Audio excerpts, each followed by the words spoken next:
Hello there. How would your life change if you woke up this morning and find that someone had deposited $9 million in your bank account? How would that affect you? How would your mind shift if next week, just like that, you attracted 1,000 new clients into your business? 1,000. What would your life be like if, bang, just like that, you realized you had the energy of a 20-year-old? How would your mind shift if Mensa recognized you as the smartest person on the planet? They're good questions, aren't they?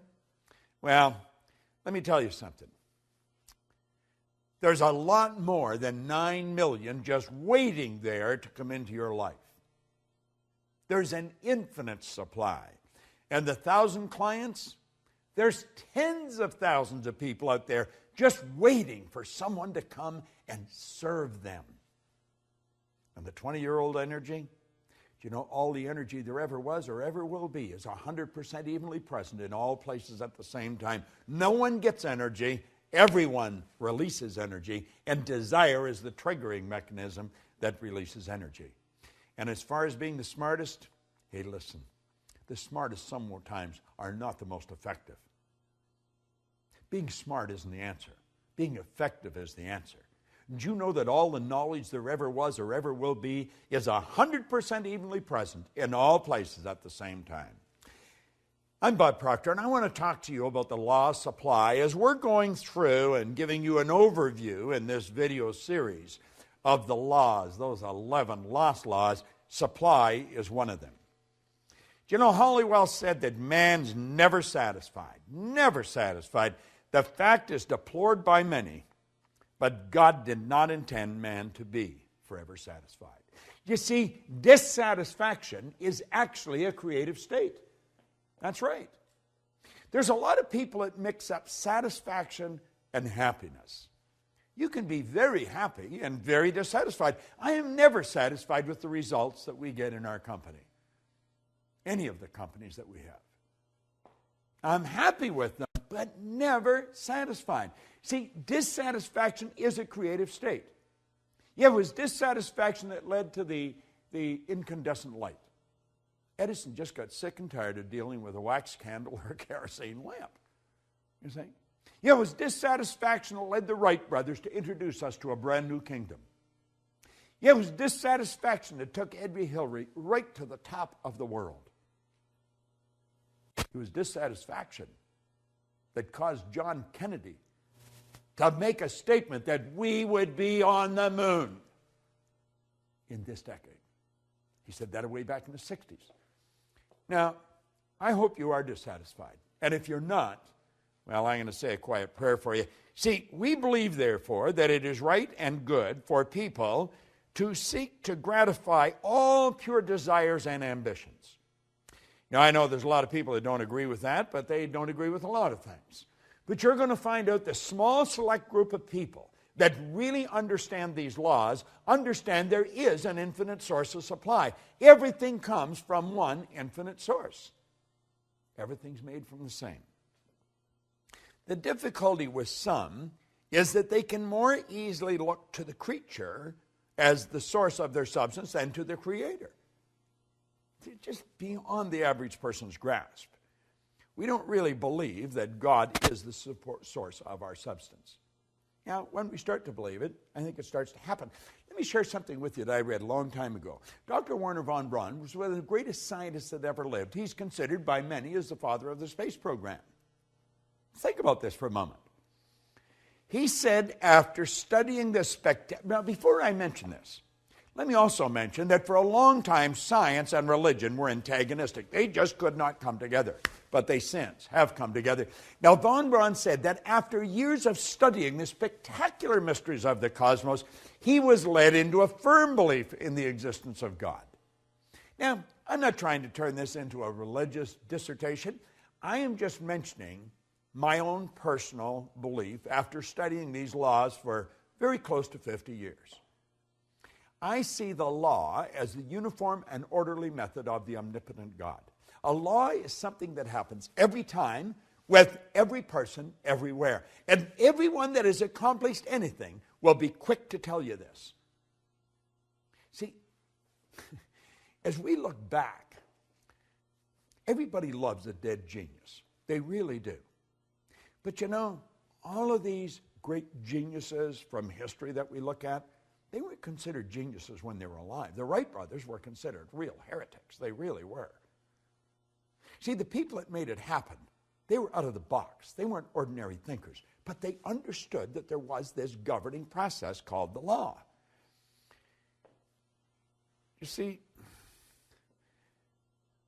before we're able to believe in abundance of good, we've got to then see and enjoy that everything comes from one infinite source of supply.